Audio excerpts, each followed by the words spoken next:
Rasulullah kalau beliau disakiti Nabi nggak marah Pak. Nabi diludahin Nabi nggak marah. Nabi lewat diludahin Yahudi Nabi nggak marah. Besok diludahin Nabi, satu hari yang meludahi nggak ada. Nabi tanya, kemana orang yang meludahi saya? Begitu akhlak Nabi Pak. Dia sakit ya Rasulullah, Nabi orang pertama yang menjenguk dia.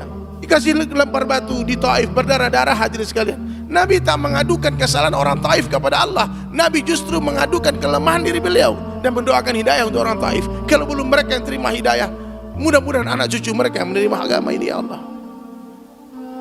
Kalau diri beliau disakiti Nabi nggak marah, tapi kalau umat Islam disakiti Nabi marah Pak.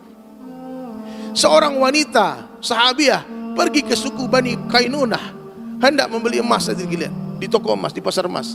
Lalu Yahudi katakan, hei cantik, buka wajahmu, buka cadarmu cantik, buka cadarmu. Seorang wanita sahabiah dipermalukan hadirin sekalian. Lalu dia pergi berlari meninggalkan kerumunan Yahudi tadi. Ternyata di kainnya telah diikatkan sebuah tali hadirin mulia, sehingga tersingkaplah betisnya, terbukalah wajahnya. Menangis sahabiah, seorang sahabat langsung hunus pedangnya, penggal leher Yahudi tadi. Kemudian sahabat tadi dikeroyok sama Yahudi dan dia meninggal dunia. Rasulullah mendengar sahabatnya disakiti, sahabiah disakiti. Nabi kirim ribuan pasukan hancurkan Bani Kainunah.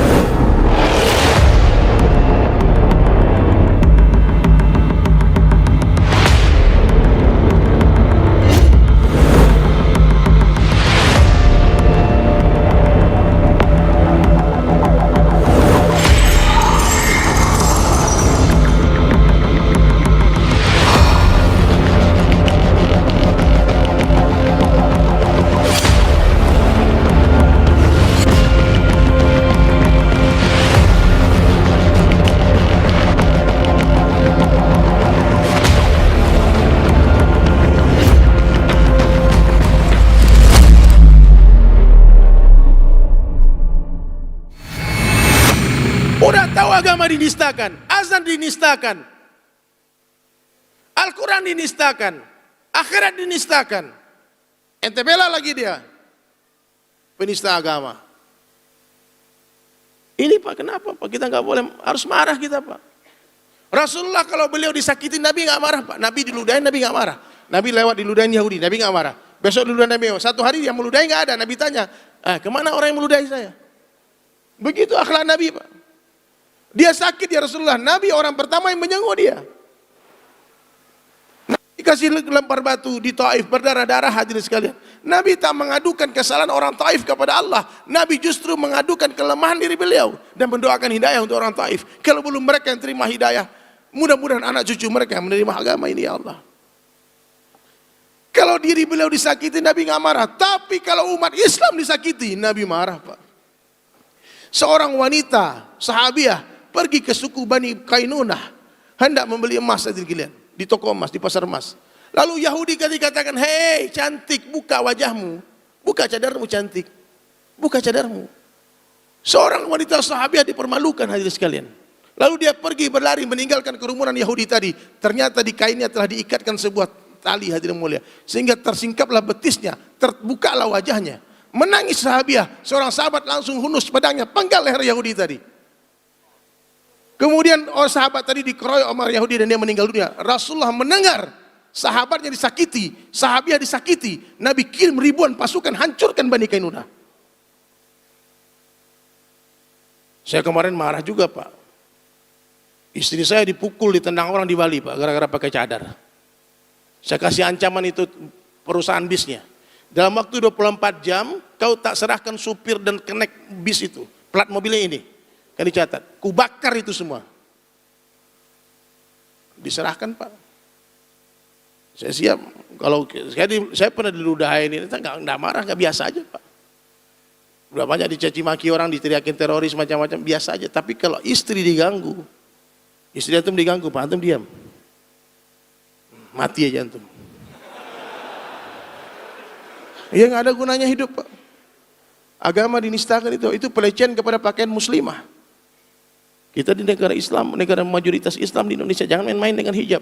Ini ukhti, saudariku, kalian kalau diganggu orang kasih tahu saya ya, hilang mereka malam ini. Dilan ya. Nggak akan kubiarkan kalian menangis. Cie. Siap mati nggak untuk membela saudara muslim kita, Pak? Inilah gairah, Pak. Semangat ini harus ada pada kita. Kalau kita disakiti jangan marah, Pak, sabar aja. Mungkin karena dosa kita tadi kita maksiat, kita disakiti. Tapi kalau saudara kita disakiti, ulama dihinakan. Saya dicaci maki di Instagram, di Facebook, ngustad orang baru hijrah dakwah, ibuli-buli, Pak. Apa jangan ini bid'ah, subhat menyambar-nyambar. Saya diam aja, Pak. Tapi kalau guru saya dicaci maki, Ustadz Abdul Samad yang mulia, anugerah terbesar yang Allah berikan untuk bangsa Indonesia hari ini, beliau, ya Pak, kebanggaan umat Islam seluruh Indonesia hari ini, Ustadz Abdul Samad. Tapi ada satu orang dia bilang Ustadz Abdul Subhat, Alus Subhat. Saya lihat orangnya, dengar pengajiannya. Maaf, Pak, saya anjing-anjingin itu orang, Pak. Saya siap injak-injak leher, pukul dia siap. Terus tiba-tiba ada satu orang habaib kirim video Habib Umar. Kalau gurumu dihina, jangan marah, doakan. Baru saya agak sedikit redup, Pak. Istighfar Bang Dery, istighfar, jangan ngomong kasar, jangan ngomong kasar di sosial media, nanti di screenshot. Saya bilang memang mereka itu, Nabi pun pernah mengatakan orang-orang Khawarij, orang yang suka mengkafirkan umat Islam di kala beliau orang sudah hidup, sebagai kilabun nar. Anjing neraka kata Nabi. Jadi Islam itu ada waktunya lembut, senyum, ada waktu tampar orang. Iya, Pak. Ada waktu, jangan ente waktu marah ente nggak marah. Nggak boleh, Pak. Keledai kita, Pak. Siap semua? Bela agama insya Allah. Takbir. Takbir. Itu, Pak. Ini yang penting, Pak. Teriakan takbir itu yang ditakutkan orang kafir. Dengan teriakan itulah Allah merdekakan di bangsa. Selamatkan untuk Surabaya, untuk Bung Tomo teriakan takbir. Ya. Jadi perlu kita hadir, mulai sekarang perbanyak guru, perbanyak ulama, perbanyak datang ke majelis ilmu. Orang yang memudahkan langkah kaki dia ke majelis ilmu, Allah akan mudahkan langkah kaki dia menuju surga. Saya doakan semua kalian masuk surga, amin. Ini yang di atas saya doakan jadi ratu bidadari semua, amin. Yang bawah saya doakan jadi raja-raja di surga, amin. Insya Allah, Pak, kita jangan khawatir, Pak. Anjing, Pak, anjing namanya Kitmir, anjingnya Ashabul Kahfi.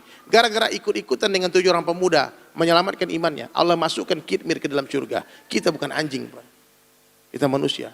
Maka ikut-ikutlah dengan orang saleh, ikut-ikutlah dengan ulama, ikut-ikutlah dengan mereka. Insya Allah kalau mereka masuk surga, kita dicari, Pak. Sahabatmu, syafaatmu.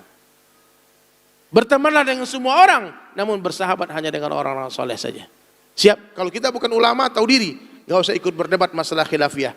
Bicara khilafiyah monopoli ulama. Siapa ulama hadir mulia? Orang yang bahasa Arabnya lebih fasih dari bahasa Indonesianya. Di Indonesia. Nulis Arabnya lebih lancar dari nulis Latinnya. Kalau antum gak seperti itu, antum mungkin bukan ulama.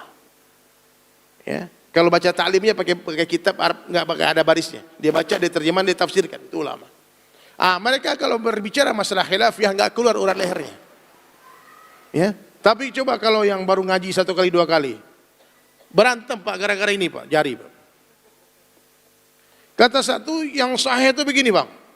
Yang itu lemah, itu doif. Yang kuat itu gini-gini katanya. Berdebatlah, ribut dia. Datang ke saya. Begitu datang saya sama dari Sulaiman. Bang, mana yang kuat sahih? Ini apa begini, Bang? Bingung lagi saya, Pak. Mana yang sahih? Saya bilang kalau saya begini dari kecil. Tapi meskipun jari saya berdiam, di samping saya ada orang menggerakkan jari, saya nggak pernah pegang jari orang itu. Saya hormati, Pak, betul, Pak. Tapi kawan saya dipegang, Pak, di Tanah Abang, dipegang berantem di masjid, Pak, pukul-pukulan. Saya bilang, Bang, kenapa yang pegang? Puning kepala gue lihat jarinya gitu.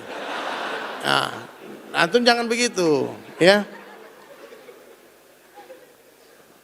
Siap menerima perbedaan, insya Allah. Kita berbeda dalam beberapa hal, nggak ada masalah. Ini ada dalilnya, silahkan. Ini ada dalilnya, silahkan. Ya. Kalau antum nggak suka digerak-gerakin jari, kalau dia antum jangan sholat samping dia, jauh-jauh. Dia pada terjadi keributan. Ya. Yang salah tuh begini, Pak. Ini. Mentang-mentang metal kan nggak salah. Oh, kita ini pendukung 02, Pak, gini, Pak. Nggak sah, salah, Pak, nggak boleh, ya. Siap, ya? Her. Jadi masalah khilafiyah jangan ribut. Jangan seperti di masjid saya, Pak, ribut gara-gara khilafiyah. Gara-gara satu orang berpendapat bahunya harus rapat, satu katakan kaki yang rapat. Kawan ini datanglah ke masjid saya, Pak. jos dia, kaki rapat, Pak rapat kaki Pak. Akhirnya ribut gara-gara itu Pak. Bapak ini udah rapat kakinya dikejar lagi, ngangkang orang di sholat sudah. Kan? Akhirnya diinjak pakai tumit, berantem, guling-guling di masjid. Jangan masalah khilafiyah jadi masalah kecil dihilangkan, masalah besar dikecilkan. Siap semua? Ya. Bapak Muhammadiyah nggak pakai kunut, tapi kalau imam pakai kunut, angkat tanganmu aminkan, itu akhlak. Jangan berdiri aja kayak orang mengharamkan kunut. Guru saya Pak, Ustaz Abdul Hadrami, beliau salafi tulen Pak, muridnya Syekh Ibnu Utsaimin di Madinah langsung.